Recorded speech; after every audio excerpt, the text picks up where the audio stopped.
باللہ من الشیطان الرجیم بسم اللہ الرحمن الرحیم. اگر ہم چاہتے تو ایک ایک بستی میں ایک ایک نذیر اٹھا کھڑا کرتے, بہت رسول بھیج دیتے, لیکن ہمارا یہ پلان نہیں. ہم نے ایک کو بھیجا اور اس کے ذریعے سب کو قیامت تک اب پیغام پہنچانا ہے. یعنی نبی صلی اللہ علیہ وسلم تو جا چکے ہیں, یعنی رسول جا چکے ہیں, لیکن رسالت ختم نہیں ہوئی. رسالت آپ کی باقی ہے, کار رسالت باقی ہے. آپ قیامت تک کے لیے رسول ہیں, یعنی آپ کی رسالت کنٹینیو کر رہی ہے. اسی لیے کسی اور کو رسول بن کے آنے کی ضرورت بھی نہیں. ہمارے لیے بھی کون رسول ہے؟ آپ ہی ہیں. 1400 سال پہلے کے لوگوں کے لیے بھی کون تھے؟ آپ ہی تھے. تو آپ اس کو ایک ہی سلسلے کی کڑی سمجھیں. یہ نہیں کہ وہ وہاں پر بس چیپٹر کلوز ہو گیا, اب ہم ایسے ہی آزاد ہیں, جو جی چاہے کریں. ایسا نہیں کر سکتے. ہمارے لیے بھی وہی رسول ہے. بس اے نبی, کافروں کی بات ہرگز نہ مانو اور اس قرآن کو لے کر ان کے ساتھ جہاد کبیر کرو. وجاہدہم بہ جہادا کبیرا. گویا قرآن کا کام کرنا جہاد کبیر ہے, بہت بڑا جہاد ہے. ہمارے ہاں عام طور پر جنگ کرنے کو جہاد سمجھا جاتا ہے, جبکہ اس سے پہلے ایک سٹیپ ہے, اور وہ ہے قرآن کے پیغام کو خود سمجھنا, عمل کرنا, دوسروں کو پہنچانا, اور اس پہنچانے کے راستے میں جو مشکلات آئیں ان پر صبر کرنا, اور پھر بھی جمے رہنا اور استقامت سے اس کام کو کرتے رہنا, اور وسیع پیمانے پہ کرنا. یہ نہیں کہ بس جو تھوڑا بہت کر لیا اسی پہ راضی ہو گئے, کیونکہ جہادن کبیرہ ہے. کبیر کس کو کہتے ہیں؟ بڑے کو, بڑا, بڑے پیمانے پر. لہذا جب بھی قرآن کی خدمت کا کوئی کام آپ سوچیں تو اس کو صرف ایک لمیٹڈ حساب سے نہ دیکھیں, صرف اپنے تک نہ رکھیں, اسے آگے بھی لے جائیں. اور قرآن کتاب ہے دعویٰ کی, دس از دعویٰ بک. ہر آیت میں ہم کو میسج ملتے ہیں, ہمیں پکارا جاتا ہے, بتایا جاتا ہے, ہمیں کال کیا جاتا ہے, کبھی یا ایھا الناس کہہ کے, کبھی یا ایھا الذین آمنوا کہہ کے, اور جو نہیں مانتے ان کو کسی اور. لیکن ہے کیا؟ کال, اے لوگو, پکار, انویٹیشن, دعویٰ. ہم نے تو قبول کر لی, اب ہمارا فرض کیا ہے اسے اوروں تک لے جائیں. تو دوسروں تک اس کو لے کے جانا, یہ دراصل کیا ہے؟ جہادن کبیرہ.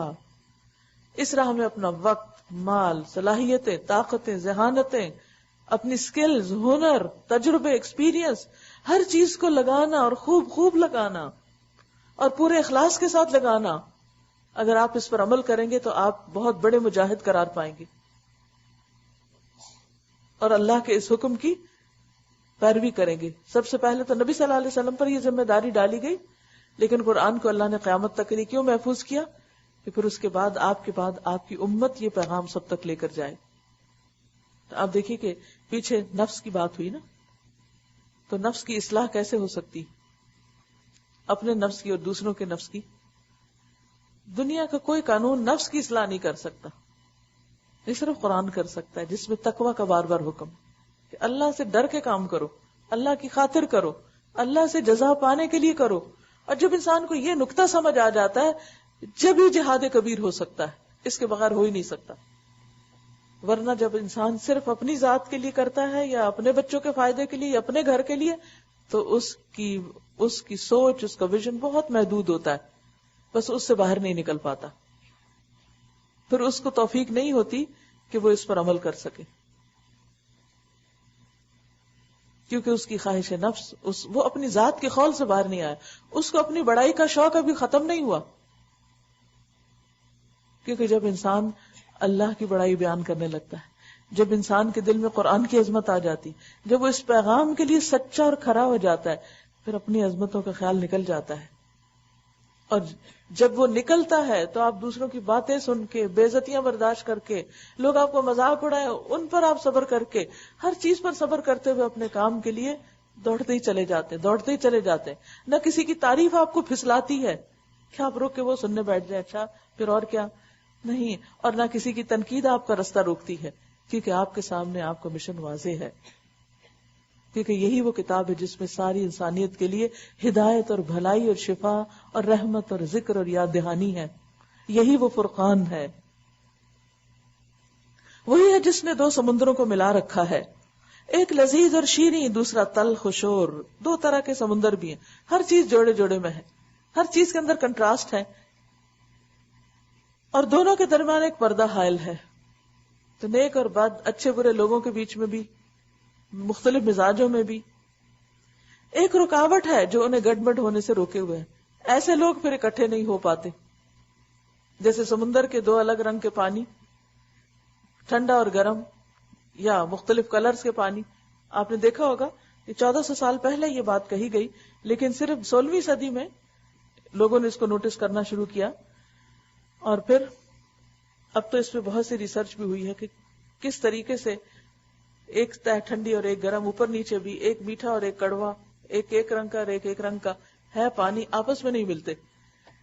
اس میں بڑی نشانی کہ بعض لوگ جن کے مزاج فرق ہوتے ہیں, آپ 100 کوششیں کر لیں, وہ نہیں آپس میں ملتے.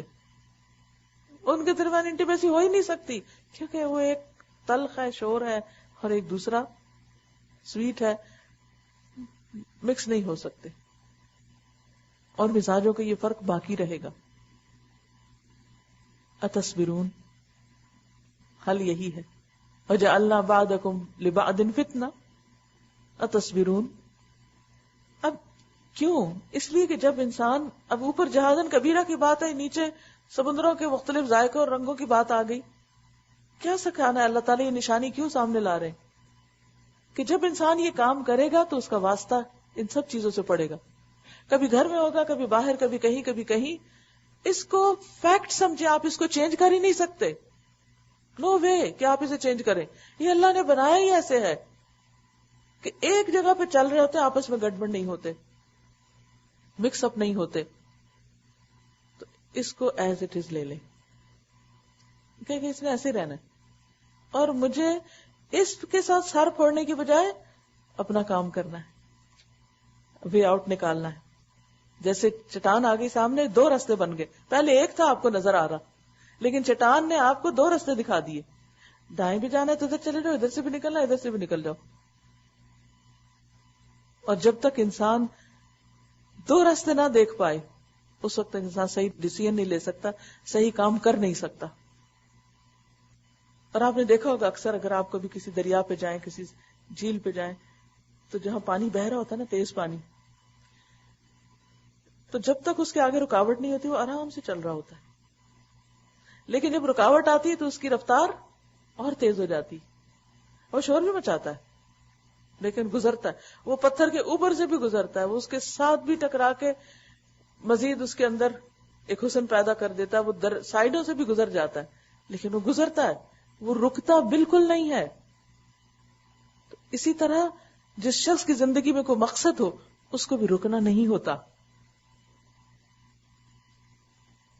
اسے رکنا نہیں, اسے اور راستے تلاش کرنے. اور یاد رکھیے, ہر پرابلم کا سولوشن موجود ہے اللہ کے اذن سے. ہر رکاوٹ, ہر لگی ہوئی گرہ کھل جاتی ہے, ہر چیز کو توڑا جا سکتا ہے. اگر لوگوں نے ایٹم توڑ کے کیا بنایا, ایٹم بام, انرجی نکل آئی اس سے, اتنی بڑی پاور. ایٹم ٹوٹ سکتا ہے تو اور کیا نہیں ٹوٹ سکتا, سب کچھ ٹوٹ سکتا ہے. لیکن بات یہ ہے کہ آپ کے اندر وہ ایمان اور عزم اور جذبہ اور استقامت اور ارادہ اور خالص نیت ہونی چاہیے. اور ہاں, سب کچھ ہمارے ہاتھ نہیں توڑتے ہوتے. یا ایھا الذین آمنوا استعینوا بالصبر والصلاۃ, پہلے صبر پھر صلاۃ, اور اللہ راستے کھول دیتا ہے. اس کے لیے کچھ مشکل نہیں, وہ ہر چیز پہ قادر ہے. اور وہی ہے جس نے پانی سے ایک بشر پیدا کیا, پھر اس سے نسب اور سسرال کے 2 الگ سلسلے چلائے. یہ بھی تو آپ دیکھیں نا, ایک ماں باپ ہوتے ہیں اور ایک سسرال ہوتے ہیں, ہے نا فرق دونوں میں. سسرال لاکھ اچھے صحیح, لیکن ہم ان سے وہ سلوک نہیں کرتے جو ماں باپ سے کرتے ہیں. جب تک ماں باپ کے گھر ہوتے ہیں ہم ان کے ساتھ ہماری کوئی نہ کوئی ضد چلی رہتی ہے. ماں نے یہ کیوں نہیں کیا, بہن یہ کرتی ہے, بھائی یہ کرتا ہے, شادی ہو جائے گی سب سے جان چھوٹ جائے گی. اچھا شادی ہوگی, اگلے گھر گئے, اب ماں باپ یاد آنے لگے, ہمارے گھر میں یوں ہوتا تھا, ہم یوں ہوتا تھا, یوں ہوتا تھا, اور وہی باتیں نہیں بھولتی. کہیں چین ہے ہی نہیں، کیونکہ مقصد جو کوئی نہیں زندگی میں. جس شخص کی زندگی میں مقصد ہو وہ ان باتوں سے اوپر اٹھ جاتا ہے کہ انہوں نے تو یہی کرتے رہنا ہے. اور پھر دوسری بات یہ ہے کہ پھر انسان ایکسپٹ کرے کہ اللہ نے یہ دو الگ سلسلے بنائے ہیں، یہ ایک ہو ہی نہیں سکتے. لہذا سسرال کا مطالبہ کسی بچی سے کہ وہ ہمیں اپنے ماں باپ جیسا ہی اس سے بڑھ کے سمجھے، ممکن نہیں ہے. اور اسی طرح اگر انسان یہ سمجھے کہ سسرال اس کے ماں باپ بن جائے، ممکن ہی نہیں ہے. اللہ نے ہر ایک کا مقام رکھا ہے. ہونا کیا چاہیے؟ ہر ایک کی قدردانی، شکر گزاری. اللہ نے حکم دیا ماں باپ کے شکر گزار بنو، ان کے شکر گزار بنے. اللہ نے حکم دیا باقی رشتوں کو نبھاؤ، ان کے ساتھ نبھائیں. اور اصل نظر کام پر رکھے، لوگوں کے رویوں پہ نہیں. لوگوں کے رویوں سے اوپر اٹھ کے اللہ کے لیے خالص ہو جائیں. اور پھر فرمایا تیرا رب بڑا ہی قدرت والا ہے. دو چیزوں کا ذکر آ رہا ہے نا، دو راستوں کا اور دو طرح کے مزاجوں کا. وہ بڑا قدرت والا ہے. اس میں سبق ہے ہمارے لیے کہ اگر وہ ایسا کر سکتا ہے تو ہماری دعائیں بھی سن سکتا ہے. اس خدا کو چھوڑ کر لوگ ان کو پوج رہے ہیں جو نہ ان کو نفع پہنچا سکتے ہیں نہ نقصان. اور اوپر سے مزید یہ کہ کافر اپنے رب کے مقابلے میں ہر باغی کا مددگار بنا ہوا ہے. آپ کو تو ہم نے بس ایک مبشر اور نذیر بنا کر بھیجا ہے. ان سے کہہ دو کہ میں اس کام پر تم سے کوئی اجرت نہیں مانگتا. میری اجرت بس یہی ہے کہ جس کا جی چاہے وہ اپنے رب کا راستہ اختیار کر لے. یعنی دعوت و تبلیغ کے کام پر ایک داعی کی سوچ کیا ہونی چاہیے؟ اسے لوگوں کے شکریہ کا انتظار نہیں ہونا چاہیے، ان سے کسی فیور اور کسی فائدے کا انتظار نہیں ہونا چاہیے، اور توقع نہیں رکھنی چاہیے. اس کا اجر، اس کا ریوارڈ کیا ہے؟ کہ لوگ اپنے رب سے جڑ جائیں. اس کی خوشی کب ہوتی ہے؟ جب لوگ اللہ سے جڑنے لگتے، اللہ کی طرف جانے لگتے، تو اس کی روح کی گہرائیوں تک خوشی اتر جاتی. اور یہی ریوارڈ اس کے لیے بہت کافی ہو جاتا ہے کہ جس کے لیے وہ محنت کر رہا تھا اس کا نتیجہ نظر آنے لگا. جس رب کی طرف وہ بلا رہا تھا لوگ رب کی طرف جانے لگے.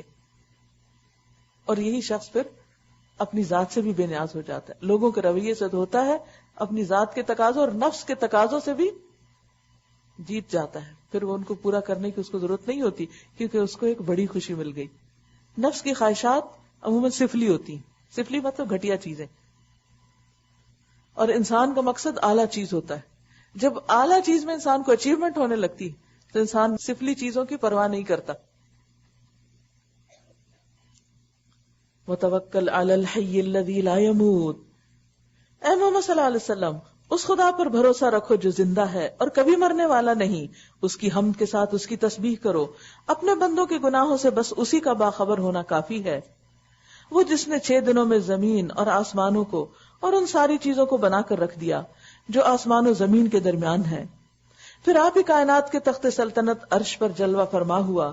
رحمان اس کی شان بس کسی جاننے والے سے پوچھو کہ کون ہے وہ. فَاسْأَلْ بِهِ خبیرا. اور یہ خبیر کون ہے؟ اپنے اپنے فیلڈ کے ماہر فن لوگ. کوئی ایسٹرولوجسٹ ہو سکتا ہے، کوئی سائنٹسٹ ہو سکتا ہے، کوئی جیولوجسٹ ہو سکتا ہے. جب آپ ان سے بات کرتے ہیں، جب وہ اپنے فیلڈ کو جان کر پھر قرآن کو سمجھتے ہیں، تو جو پہلو وہ آپ کو دکھا سکتے ہیں وہ عام لوگ نہیں دکھا سکتے. مثلاً اگر آپ اپنے باڈی کی اناٹمی کو ہی پڑھیں اور اس میں مختلف چیزیں کس طرح کام کر رہی اور کس طرح ہماری باڈی فنکشن کرتی ہے اور کس طرح اللہ تعالیٰ ہم کو ہمارے جسم کے ایک ایک سیل کو غذا پہنچاتا ہے. اگر یہ آپ کی ذمہ لگ جاتا کہ ایک ایک سیل کو کھانا دو، لے کے سوئی کا ناکا اس سے بھی بات نہ بنتی، پہنچاؤ، ڈالو اس کے اندر خوراک. کہاں سے ڈالتے؟ ہم تو مزے سے کھا جاتے ہیں اور پھر وہ باڈی ساری کام کرتی رہتی ہے. اندر ہی اندر اتنے 1 فٹ کے اندر کتنی بڑی بڑی مشینیں لگی ہوئی ہیں، ہر ایک کو فوڈ سپلائی کر رہی ہیں. فَاسْأَلْ بِهِ خَبِيرًا. ان سے جا کے پوچھو، ان سے معلوم کرو جو جانتے ہیں کہ مختلف چیزوں میں اللہ کی رحمت کیسے کام کر رہی ہے. اور اگر اللہ کی رحمت نہ ہوتی ایک دن زندہ نہ رہ سکتے. اور جب وہ خوراک روک لیتا نا تو پھر کوئی زندہ بھی نہیں کر سکتا. وَإِذَا قِيلَ لَهُمُ اسْجُدُوا لِلرَّحْمَنِ قَالُوا وَمَا الرَّحْمَنُ أَنَسْجُدُ لِمَا تَأْمُرُنَا وَزَادَهُمْ نُفُورًا. ان لوگوں سے جب کہا جاتا ہے کہ اس رحمان کو سجدہ کرو تو کہتے ہیں رحمان کیا ہوتا ہے؟ ناقدر لوگ، کیا بس جسے تو کہہ دے اسی کو ہم سجدہ کرتے پھریں؟ یہ دعوت ان کی نفرت میں الٹا اور اضافہ کر دیتی ہے۔ اب یہ خبیث قسم کے لوگوں کی مثال ہے، کلمتاً خبیثہ، کہ جن پہ حق کی بات الٹا اثر کرتی۔ تبارک الذی جعل فی السماء بروجا، بڑا متبرک ہے وہ جس نے آسمان میں برج بنائے، بڑے بڑے ستارے اور سیارے، اور اس میں ایک چراغ اور ایک چمکتا چاند روشن کیا۔ وہی جس نے رات اور دن کو ایک دوسرے کا جانشین بنایا، ایک کے پیچھے ایک، ایک کے پیچھے ایک۔ دن جاتا ہے رات آتی ہے، رات جاتی ہے دن آ جاتا ہے، باری باری اپنے کام میں لگے ہوئے ہیں، اپنی اپنی شفٹ پہ موجود ہیں، کوئی چھٹی نہیں کرتا، کوئی سستی نہیں کرتا، کوئی بہانے نہیں کرتا۔ ہر اس شخص کے لیے اس میں سبق ہے جو سبق لینا چاہے۔ ہم بڑے بڑے اللہ کی عبادت کے، اطاعت کے، نیکی کے کاموں کے جذبے لے کے نکلتے ہیں، پھر کیا ہوتا ہے؟ چھوٹی چھوٹی باتوں پہ بہانہ بنا کے گھر بیٹھ جاتے ہیں اور اپنا کام بھول جاتے ہیں۔ جب بھی ہم اپنے دین کے کسی کام میں، اپنے فرض میں کوتاہی کرتے ہیں تو اس کے پیچھے ہمارے پاس جو بہانہ ہوتا ہے، کیا واقعی کبھی سوچا کریں یہ بہانہ اللہ کے یہاں کام آئے گا؟ وہ اس کو قبول کر لے گا؟ وہاں تو یہ بہانے اور تعویلیں اور دلیلیں ایسے بھگ کے اڑیں گی جیسے گرم توے پہ پانی کا قطرہ پڑتا نا، کتنی دیر لگتی ہے اس کو وہاں کھڑے ہونے میں۔ کبھی آپ نے دیکھا ہوگا نا، گرم توا، اس پہ پانی کا قطرہ ڈالے کتنی دیر میں اڑتا ہے، سیکنڈ بھی نہیں لگتا۔ پانی کی حالانکہ اپنی فورس ہے، طاقت ہے، قوت ہے، لیکن وہاں کچھ بھی نہیں۔ کیا اس سے بڑی قوت جب آئی تو اس کا وجود نہیں رہا؟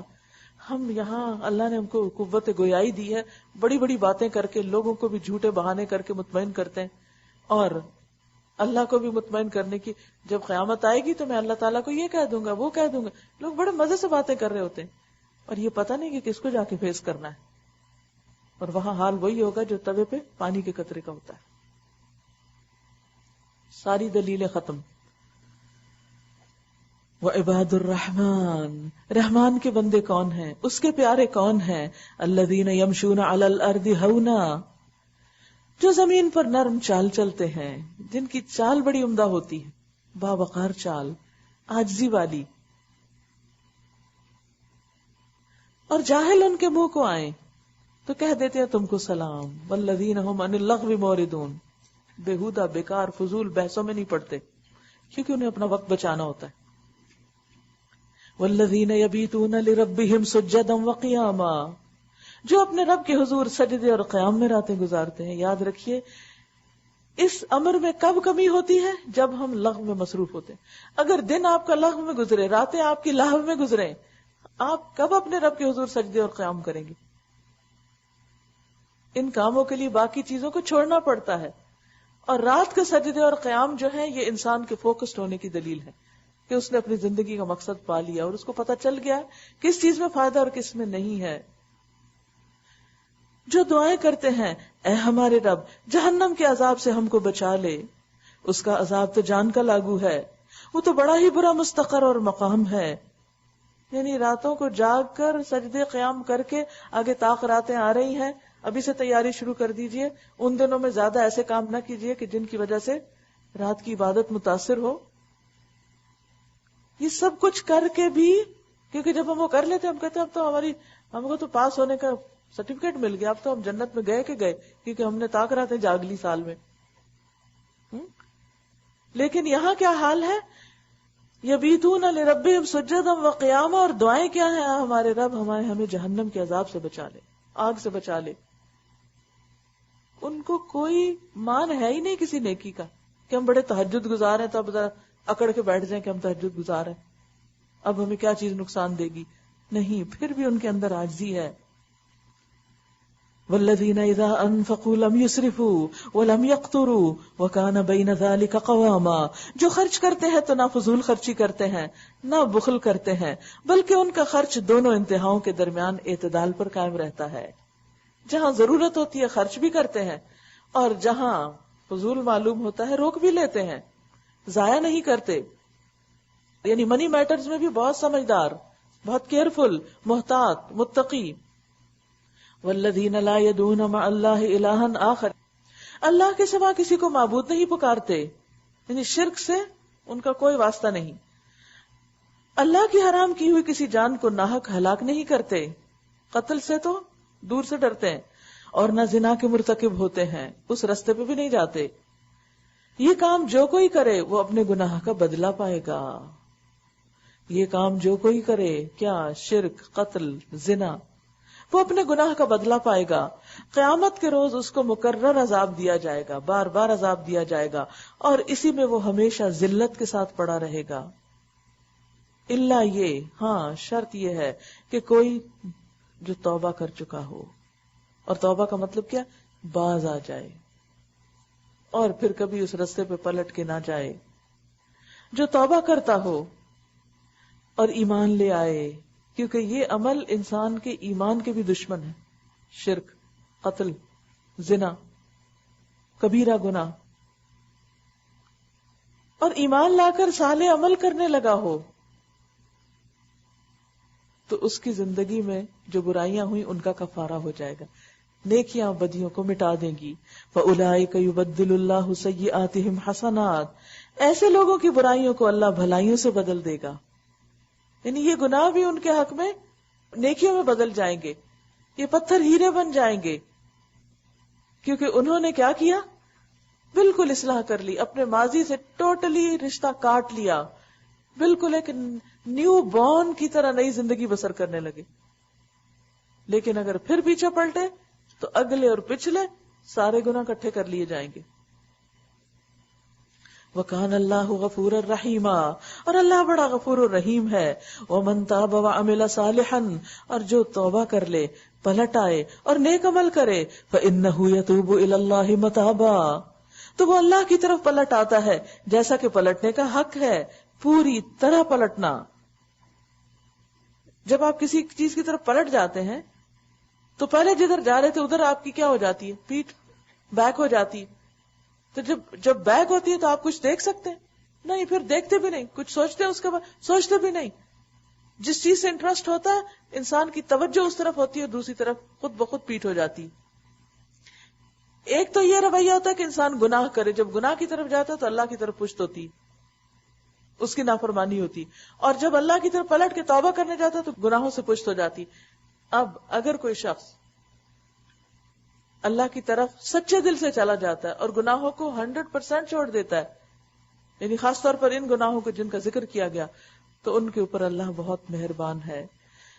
کیونکہ یہاں سچی توبہ کا مطالبہ دراصل کیا جا رہا ہے. یہ سوچ کے کوئی شرک، قتل اور زنا نہ کرتا رہے کہ اللہ معاف کرنے والا، کسی وقت توبہ کر ہی لوں گا، یا پھر کر کے توبہ کر لی، پھر کہیں اور ٹیمپٹیشن ہوئی تو وہاں پھسل گئے. ایک دفعہ توبہ کر لی کہ اللہ آج کے بعد یہ نہیں کروں گا، اور پھر جب اس رستے پہ گئے، اس جگہ پہ گئے، پھر وہی کام شروع کر دیا. اور رحمان کے بندے وہ ہیں والذین لا یشہدون الزور، جو جھوٹ کے گواہ نہیں بنتے، جو جھوٹ کا مشاہدہ نہیں کرتے. جھوٹ کے خلاف حقیقت بات، یعنی جو بھی ان کے آس پاس خلاف حقیقت چیزیں ہیں ان سے ان کو کوئی دلچسپی نہیں. وَإِذَا مَرُّوا بِاللَّغْوِ مَرُّوا كِرَامًا، اور جب کسی لغو چیز پر ان کا گزر ہو جائے، کیونکہ رہتا تو دنیا میں ہے نا، دیکھنی تو پڑ جاتی ہے، کہیں کوئی سین نظر آ جاتا ہے، کچھ لوگ ایسے کام کرتے نظر آ جاتے ہیں، مروا کراما، تو شریف آدمیوں کی طرح گزر جاتے ہیں.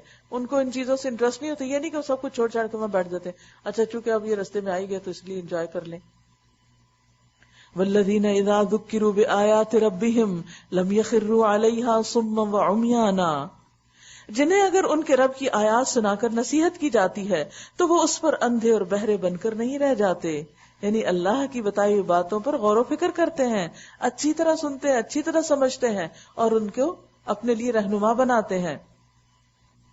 جو دعائیں مانگا کرتے ہیں والذین یقولون ربنا ربنا هب لنا من ازواجنا وذریاتنا قرۃ اعین واجعلنا للمتقین اماما، اے ہمارے رب ہمیں اپنی بیویوں اور اپنی اولاد سے آنکھوں کی ٹھنڈک دے، یعنی ہمارے گھر کے حالات بھی درست کر دے، کیونکہ انسان کے کام میں گھر کی پریشانیاں بہت بڑی رکاوٹ بن جاتی ہیں. کتنا بھی جذبہ سچا ہو، کتنا بھی مشن بلند ہو، لیکن جن رشتوں سے محبت ہوتی ہے ان کی طرف سے پہنچنے والی تکلیفیں یا ان کے اندر کی خرابیاں انسان کو بہرحال متاثر کرتی ہیں. اس لیے خاص طور پر عباد الرحمان اپنے گھر والوں کی بھی فکر کرتے ہیں، اور ان کے لیے بہت دفعہ ایسے ہوتا ہے کہ ہم کوشش کے باوجود ہم ان کی اصلاح نہیں کر سکتے، ہم ان کو تبدیل نہیں کر سکتے، لیکن دل تو اللہ کے ہاتھ میں نا، وہ جب چاہے تبدیل کر دے.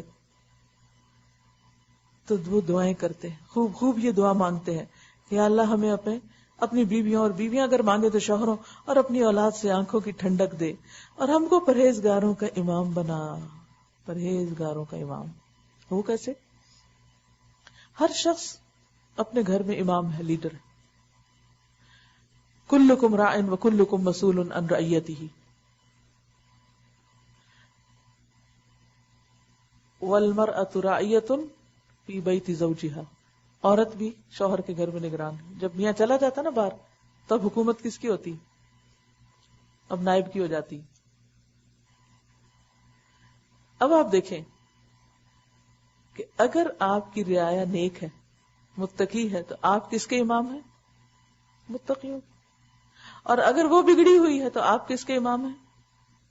فاسقوں کے، فاجروں کے.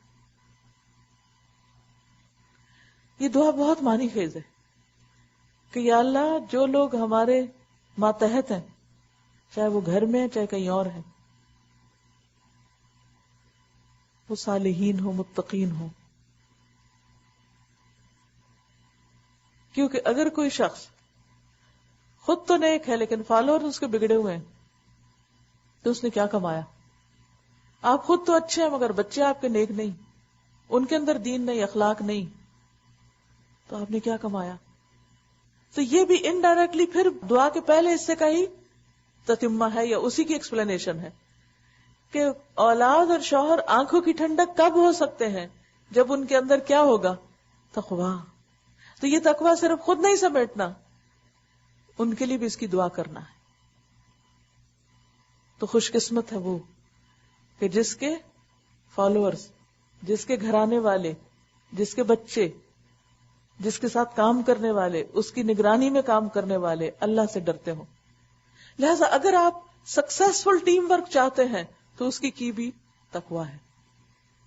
لوگ آپ کے ڈر سے کام نہ کریں، آپ کے بچے صرف آپ کے سامنے نیک نہ بنے، صرف آپ کو دیکھ کر سر نہ ڈھانکیں، صرف آپ کو دیکھ کر شرافت کو ثبوت نہ دیں، بلکہ تنہائی میں بھی وہ اللہ کے فرما بردار ہوں.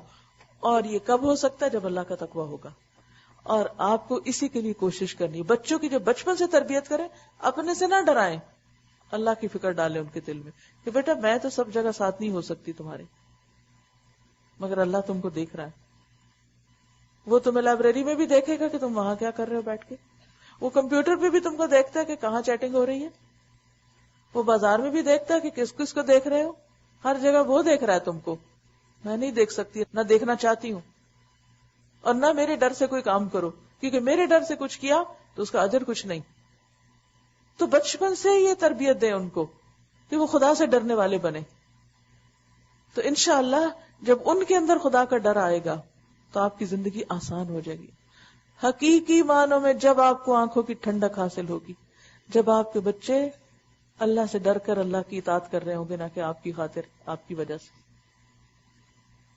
جب قرۃ اعین ہوتی ہے. اور اس کی دعا کرتے رہیں. اولئک یجزون الغرفۃ بما صبروا ویلقون فیہا تحیۃ وسلاما. اپنے صبر کا پھل منزل بلند کی شکل میں پائیں گے، آداب و تسلیمات سے ان کا استقبال ہوگا، یعنی جنت میں ان کا بہترین ویلکم ہوگا. خالدین فیہا، وہاں ہمیشہ رہیں گے. حسنت مستقرا و مقاما، کیا ہی اچھا ہے وہ مستقر اور مقام. قل ما يعبأ بكم ربي لولا دعاؤكم فقد كذبتم فسوف يكون لزاما. اے محمد صلی اللہ علیہ وسلم، لوگوں سے کہیے میرے رب کو تمہاری کیا حاجت پڑی ہے اگر تم اس کو نہ پکارو. اللہ کو کیا ضرورت اگر تم دعا نہ مانگو. اور اللہ تعالیٰ اس بندے سے غضبناک ہوتا ہے. من لم يدع اللہ یغضب علیہ، جو اللہ سے نہیں مانگتا اللہ اس پر غضبناک ہوتا ہے. تو ضرورت کس چیز کی ہے کہ ہم اپنے اندر ان صفات کو پیدا کریں. اگر ان کی ڈیٹیل جاننا چاہیں تو رحمان کے بندے کیسٹ کا نام ہے لیکچر کا، اگر اس کو سنے تو مزید اس میں آیات اور احادیث کے ریفرنس بھی آپ کو ملیں گے، لیکن ان کی بھی ایک چیک لسٹ اپنے لیے بنا لیں اور دیکھیں کہ کیا ہم یہ سارے کام کر رہے ہیں. اگر یہ کر رہے ہیں تو رحمان کے پیارے ہیں، اور اگر نہیں کر رہے تو رحمان سے دور ہیں. اگر اس کا قرب چاہتے ہیں تو پھر چال سے لے کر اولاد تک کی فکر کریں، کیونکہ نبی صلی اللہ علیہ وسلم جب چلتے تھے تو عمدہ طریقے سے، حدیث میں آتا ہے کہ کانا یمشی مشین یعرف فیہ انہ لیس بعاجز ولا کسلان. آپ ایسی چال چلتے تھے کہ یوں پہچان لیے جاتے تھے کہ نہ آپ کوئی درماندہ ہے اور نہ ہی سست، یعنی باوقار انداز میں چلتے تھے. سورۃ الشعراء. بسم اللہ الرحمن الرحیم. طاسیم میم تلک آیات الکتاب المبین. یہ بھی مکی سورت ہے. طاسیم میم، یہ کتاب مبین کی آیات ہیں. اے محمد صلی اللہ علیہ وسلم، شاید تم اس غم میں اپنی جان کھو دو گے کہ یہ لوگ ایمان نہیں لاتے. کیا ہمارے اندر بھی ایسی تڑپ ہے کہ ہم آپ کے چھوڑے ہوئے مشن کے لیے کام کرتے وقت ایسی ہی جان گھلائیں؟ ہم چاہیں تو آسمان سے ایسی نشانی نازل کر سکتے ہیں کہ ان کی گردنیں اس کے آگے جھک جائیں، لیکن ان کا حال کیا ہے؟ وَمَا يَأْتِيهِم مِّن ذِكْرٍ مِّنَ الرَّحْمَٰنِ مُحْدَثٍ إِلَّا كَانُوا عَنْهُ مُعْرِضِينَ. ان لوگوں کے پاس رحمان کی طرف سے جو نئی نصیحت بھی آتی ہے یہ اس سے منہ موڑ لیتے ہیں. اور سورۃ الانبیاء میں آپ نے پڑھا کہ ان کے پاس رحمان کی طرف سے کوئی نصیحت جو نئی آتی ہے اس کو سنتے ہیں اور وہ کھیل میں ہی پڑے رہتے ہیں. اس پر کسی نے کامنٹ لکھا ہے کہ ہم سب اپنے آپ کو یہاں رکھ کر دیکھیں کہ کس طرح اللہ کی بات ہم تک آتی ہے اور ہم پھر بھی تبدیل نہیں ہوتے. تو ہم بھی ایک پارے کے بعد ایک پارہ پڑھتے چلے جا رہے ہیں، ہر روز نئی نصیحت ہم کو ملتی ہے، نئی بات پتہ چلتی ہے، لیکن ہم سب کو اپنے طرز عمل پر غور کرنے کی ضرورت ہے کہ کہیں ایسا تو نہیں کہ ہم صرف سنتے جا رہے ہیں اور اس کے بعد عمل میں کچھ آ نہیں رہا. اس کی ہمیں دعا بھی کرنی چاہیے، کوشش بھی کرنی چاہیے اور شکر بھی کرنا چاہیے. فَقَدْ كَذَّبُوا فَسَيَأْتِيهِمْ أَنبَاءُ مَا كَانُوا بِهِ يَسْتَهْزِئُونَ. اب کہ یہ جھٹلا چکے ہیں، ان قریب ان کو اس چیز کی حقیقت مختلف طریقوں سے معلوم ہو جائے گی جس کا یہ مذاق اڑاتے رہے ہیں. اور کیا انہوں نے کبھی زمین پر نگاہ نہیں ڈالی؟ آج جب باہر نکلے ضرور زمین کو خاص طور پر دیکھیں، کیونکہ اللہ تعالیٰ پوچھ رہے ہیں کہ کیا ڈالی ہے؟ تو کہ اللہ تعالیٰ میں ڈال رہی ہوں کہ ہم نے کتنی کثیر مقدار میں ہر طرح کی عمدہ نباتات اس میں پیدا کی ہے. یقیناً اس میں ایک نشانی ہے، تو ڈھونڈیے اس نشانی کو، کیا ہے وہ؟ مگر ان میں سے اکثر ماننے والے نہیں. اور حقیقت یہ ہے کہ تیرا رب زبردست بھی ہے اور رحیم بھی ہے. ان فی ذلک لآیہ وما کان اکثرهم مؤمنین وان ربک لہو العزیز الرحیم. انہیں اس وقت کا قصہ سناؤ جبکہ تمہارے رب نے موسیٰ علیہ السلام کو پکارا تھا، ظالم قوم کے پاس جا، فرعون کی قوم کے پاس، کیا وہ نہیں ڈرتے؟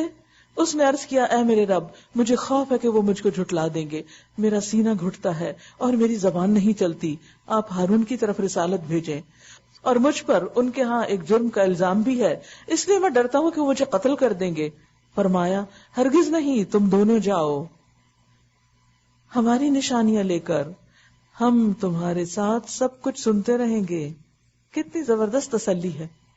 تم جاؤ، جیسے آپ ایسا لگتا ہے نا کہ جیسے بعض اوقات آپ اپنے بچے کو کوئی کام دیتے ہیں اور کہتے ہیں کہ اچھا جاؤ یہ وہ کر کے آؤ، میں یہاں ڈور پہ کھڑی ہوں تمہیں دیکھ رہی ہوں، تم جاؤ جاؤ یہ کراؤ. تو کہتے نہیں مجھے ڈر لگتا ہے کوئی پکڑ لے گا مجھے. اب کہتے ہیں میں دیکھ رہی ہوں کوئی نہیں پکڑتا. تو بچہ کیا کرتا ہے؟ چل پڑتا ہے. وَلِلَّهِ الْمَثَلُ الْأَعْلَى. اللہ سبحانہ وتعالیٰ موسیٰ علیہ السلام اور ہارون علیہ السلام کو کہتے تم جاؤ، ڈرو نہیں، میں دیکھ رہا ہوں، سن رہا ہوں، ساتھ ہوں تمہارے. اِنَّا مَعَكُمْ مُسْتَمِعُونَ. جب بھی کبھی دعویٰ کا کام کریں، جب بھی کسی کو خیر کی بات بتائیں، جب بھی امر بالمعروف کریں، تو اس وقت گھبرایا نہیں کریں، ڈرا نہیں کریں، فوراً یہ سوچا کریں میرا رب میرے ساتھ ہے، میں تو اس کا کام کرنے جا رہی، میں تو اس کی خاطر کسی کو کچھ بتا رہی. فرعون کے پاس جاؤ اور اس سے کہو کہ ہم کو رب العالمین نے اس لیے بھیجا ہے کہ تو بنی اسرائیل کو ہمارے ساتھ جانے دے. فرعون نے کہا، اب اس بات کا جواب نہیں دیا، irrelevant باتیں. کیا ہم نے تجھ کو اپنے یہاں بچہ سا نہیں پالا تھا؟ تو نے اپنی عمر کے کئی سال ہمارے ہاں گزارے. اور اس کے بعد کر گیا جو کچھ کے کر گیا، وفعلت فعلتک التی فعلت وانت من الکافرین، اور تو بڑا احسان فراموش آدمی ہے۔ موسیٰ علیہ السلام نے جواب دیا، اس وقت وہ کام میں نے نادانستگی میں کیا تھا، مجھے پتا نہیں تھا۔ انوسینٹ مگر کتنا سچا جواب۔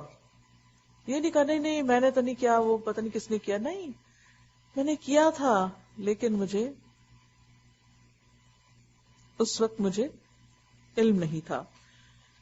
پھر میں تمہارے خوف سے بھاگ گیا، خود ہی بتا رہے ہیں، میں تمہارے خوف سے بھاگ گیا، اس کے بعد میرے رب نے مجھ کو حکم دیا اور مجھے رسولوں میں شامل کر لیا۔ رہا تیرا احسان جو تو نے مجھ پر جتایا، تو اس کی حقیقت یہ ہے کہ تو نے بنی اسرائیل کو غلام بنا لیا تھا، اس لیے مجھے تیرے ہاں پلنا پڑا۔ فرعون نے کہا، اب فرعون کے پاس کوئی جواب نہیں ان باتوں کا، فرعون نے کہا اور یہ رب العالمین کیا ہوتا ہے؟ اب جاننے کے لیے نہیں پوچھا، مذاق اڑاتے ہوئے پوچھا۔ موسیٰ علیہ السلام نے جواب دیا، آسمانوں اور زمین کا رب اور ان سب چیزوں کا رب جو آسمان اور زمین کے درمیان ہے، اگر تم یقین لانے والے ہو۔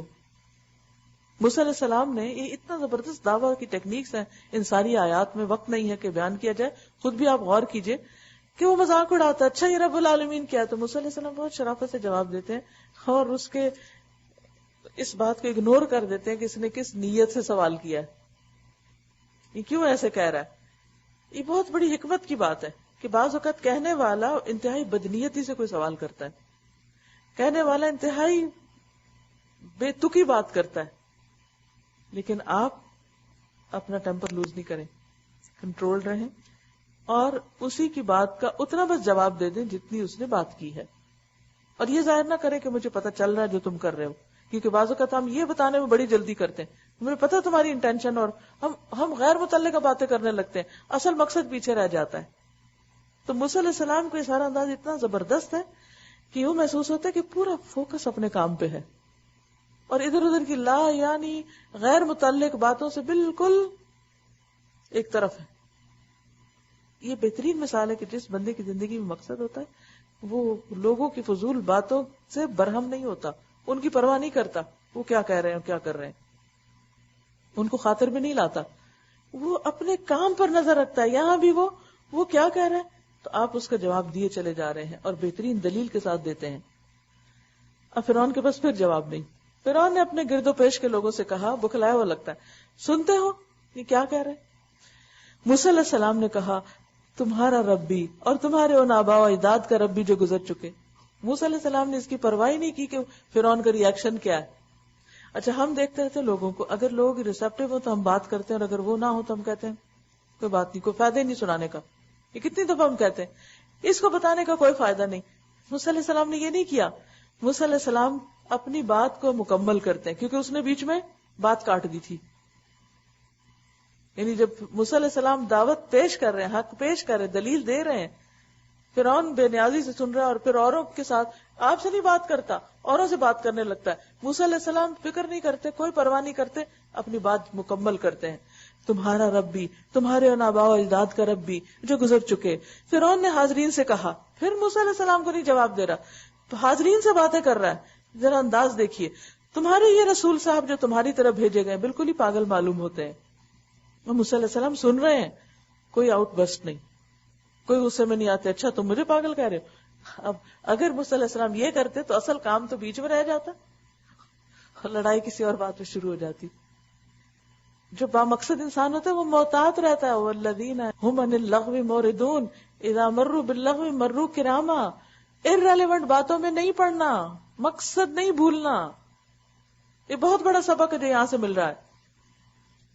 موسیٰ علیہ السلام نے کہا، مشرق و مغرب کا رب اور جو کچھ ان کے درمیان ہے سب کا رب، اگر آپ لوگ کچھ عقل رکھتے ہیں۔ وہ پوچھ تو بیٹھا کہ رب کون ہے، اور موسیٰ علیہ السلام بتائے چلے جا رہے۔ ایسا لگتا ہے کہ زبردست دلائل سے بھرے ہوئے ہوتے اور بہت کچھ ان کے پاس ہے۔ اللہ تعالیٰ نے پوچھا ہاتھ میں کیا ہے، اتنی لمبی بات کی، اور اب اس نے رب کو پوچھا، ایک کے بعد ایک تعریف کیے جا رہے ہیں رب کی۔ فرعون نے کہا، اگر تو نے میرے سوا کسی اور کو معبود مانا تو تجھے بھی ان لوگوں میں شامل کروں گا جو قید خانوں میں پڑے سڑ رہے ہیں۔ دھمکی، دلیل کا جواب دلیل سے دیتے ہیں بھائی، دھمکی کیوں؟ اور یہ اکثر لوگوں کا وتیرہ ہے کہ آپ ان کو جب وہ خود ہی سوال کر لیتے ہیں پھر آپ ان کو جواب دیتے ہیں اور دلیل سے دیتے ہیں، پھر وہ غصے میں آ جاتے ہیں اور بات تو پیچھے چھوڑ کے آپ کے مرنے مرانے کی دھمکیاں دینے لگتے ہیں کہ ایسی تیسی تمہاری ایسا کر دیں گے ویسا کر دیں گے۔ موسیٰ علیہ السلام پھر غصے میں نہیں آئے، بالکل نہیں بھڑکے، کہا اگرچہ میں لے آؤں تیرے سامنے ایک سری چیز پھر بھی ایسا ہی کرو گے؟ قال فأت بہ ان کنت من الصادقین، اس کو یقین آیا، کہا اچھا تو لے آ اگر تو سچا ہے۔ اس کی زبان سے یہ بات نکلتے ہی موسیٰ علیہ السلام نے اپنا عصا پھینک دیا، حالانکہ چاہتے تو عصا پھینکتے ہوئے اندر جاتے اور سب کو دہشت ناک کرتے پھر تقریر کرتے، ایسا نہیں کیا، پہلے بات پہنچائی، کیونکہ کرتب دکھانے تو جا نہیں رہے تھے، پہلے بات بتائی، میسج پہنچایا، فوکس میسج پہ ہونا چاہیے۔ اور یکا یک کیا ہوا، وہ ایک سری اژدہا تھا، سارے دربار والوں کے سامنے موسیٰ کا عصا اژدہا بنا ہوا ہے، سنیک، بگ سنیک۔ پھر اس نے اپنا ہاتھ بغل سے کھینچا اور سب دیکھنے والوں کے سامنے چمک رہا تھا، کیونکہ ہاتھ قوت کی علامت بھی ہوتے ہیں نا، اور وہ ہاتھ جو چمکے، آپ خود سوچیں کہ ہاتھ کے اندر سے روشنی نکلنے لگ جائے تو کس کو روشنی نظر نہیں آ رہی، لیکن اندھوں کو اب بھی نظر نہیں آ رہا کہ یہ اللہ کا رسول ہے۔ ان سب چیزوں کو جادو قرار دے دیا۔ فرعون اپنے گرد پیش کے سرداروں سے بولا، یہ شخص ایک یقیناً ماہر جادوگر ہے، چاہتا ہے کہ اپنے جادو کے زور سے تم کو تمہارے ملک سے نکال دے، اب بتاؤ تم کیا حکم دیتے ہو؟ انہوں نے کہا، اسے اور اس کے بھائی کو روک لیجئے اور شہروں میں ہرکارے بھیج دیجئے کہ ہر سیانے جادوگر کو آپ کے پاس لے آئیں۔ چنانچہ ایک روز مقرر وقت پر جادوگر اکٹھے کر لیے گئے اور لوگوں سے کہا گیا، تم اجتماع میں چلو گے؟ شاید کہ ہم جادوگروں کے دین پر ہی رہ جائیں اگر وہ غالب رہے۔ جب جادوگر میدان میں آئے تو انہوں نے فرعون سے کہا، ہمیں انعام تو ملے گا نا اگر ہم غالب رہے۔ اب پیغمبر کا مقصد کیا ہوتا ہے اور جادوگروں کا کردار میں واضح فرق ہے۔ پیغمبر پیغام پہنچانے آئے ہیں اور جادوگر انعام لینے آئے ہیں، دو مختلف مقاصد۔ اگر آپ لوگوں کو اس لیے دین کی بات بتا رہے ہیں کہ لوگوں سے فائدے اٹھائیں، آپ سچے دائی نہیں ہیں۔ سچا دائی لوگوں کے فائدوں پہ نظر نہیں رکھتا، وہ کس پہ نظر رکھتا ہے؟ میسج کنوے ہو جائے، فرض ادا ہو جائے، پیغام پہنچ جائے، کام ہو جائے، مقصد پورا ہو جائے۔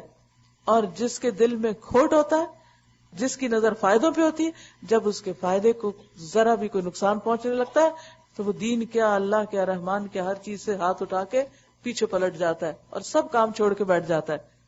اس نے کہا، ہاں اور تو تم اس وقت مقربین میں شامل ہو جاؤ گے۔ موسیٰ علیہ السلام نے کہا، پھینکو جو کچھ تمہیں پھینکنا ہے۔ انہوں نے فوراً اپنی رسیاں اور لاٹھیاں پھینک دی اور بولے، فرعون کے اقبال سے ہم ہی غالب رہیں گے۔ اب فرعون کی وہ بڑائی بیان کر رہے ہیں، شان بیان کر رہے ہیں۔ پھر موسیٰ علیہ السلام نے اپنا عصا پھینکا تو یکا یک وہ ان کے جھوٹے کرشموں کو ہڑپ کرتا چلا جا رہا تھا۔ اس پر جادوگر بے اختیار سجدے میں گر پڑے۔ فرعون بھول گیا، اب رب العالمین یاد آ گیا اور بول اٹھے کہ مان گئے ہم رب العالمین کو، آمنا برب العالمین، موسیٰ اور ہارون کے رب کو۔ فرعون نے کہا، تم موسیٰ کی بات مان گئے قبل اس کے کہ میں تم کو اجازت دوں؟ ضرور یہ تمہارا بڑا ہے جس نے تمہیں جادو سکھایا ہے۔ الزام تراشی، جس کے پاس حق نہیں ہوتا، دلیل نہیں ہوتی، وہ یہی ہتھ کنڈے استعمال کرتا ہے۔ اچھا، ابھی تمہیں معلوم ہوا جاتا ہے، میں تمہارے ہاتھ پاؤں مخالف سمتوں سے کٹوا دوں گا اور تم سب کو سولی چڑھا دوں گا۔ انہوں نے جواب دیا، کچھ پرواہ نہیں، ہم اپنے رب کے حضور پہنچ جائیں گے اور ہمیں توقع ہے کہ ہمارا رب ہمارے گناہ معاف کر دے گا، کیونکہ سب سے پہلے ہم ایمان لائے ہیں۔ ان کو اپنے اس ایمان لانے پر بھی خوشی تھی کہ فرعون کو توفیق نہیں، اس کے درباریوں کو نہیں، ہم کو اللہ نے توفیق دے دی، تو اب ہم اگر تم ہمیں مار بھی دو گے تو ہمارے پاس تو ایک اور جگہ ہے جانے کی، کیا فرق پڑتا ہے اگر ہم یہاں نہ رہیں اور وہاں چلے جائیں۔ یہ چیز انسان کو بے خوف کر دیتی ہے، بہادر بنا دیتی ہے۔ اگر کوئی آپ کی عزت نہیں کرتا تو آپ کے کوئی فکر نہیں، اللہ ہے نا، کافی ہے میرے لیے، حسبی اللہ و نعم الوکیل۔ کوئی جان سے مار دینا چاہتا ہے نا، وہ اس سے جا ملیں گے، اس سے ملاقات ہو جائے گی۔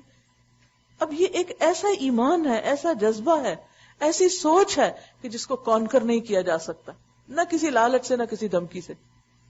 اور جب سچے اہل ایمان کے دل میں یہ بات آ جاتی ہے، پھر وہ سب چیزوں سے اٹھ کے صرف اللہ کے لیے کام کرتے ہیں اور اپنی جزا آخرت میں۔